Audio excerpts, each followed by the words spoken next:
We swing the sword not to learn to cut flesh, but to develop the will to adhere to our beliefs. Japanese swordmaster, the yamas are in many ways the hardest work on this path, for they confront us with the enormous challenge of rechanneling our spiritual energies. The yamas form the very bedrock of our existence.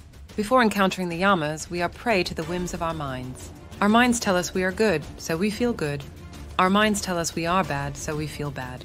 Our orientation is outward. We continuously compare ourselves to others, and most of the time we find ourselves lacking.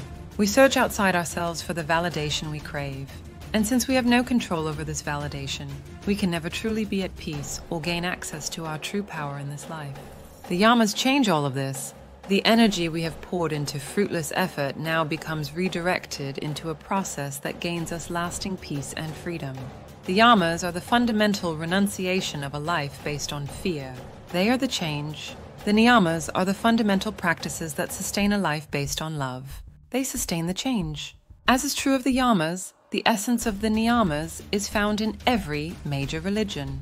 They have been passed down to us in this form by our spiritual brothers and sisters who have gone before us. These are the practices that have been found over thousands of years to support the individual who has chosen a spiritual path. Purity, contentment, zeal in practice, self-study, and devotion are habits that keep us from spiritual harm and sustain us in our faith as we live in this world.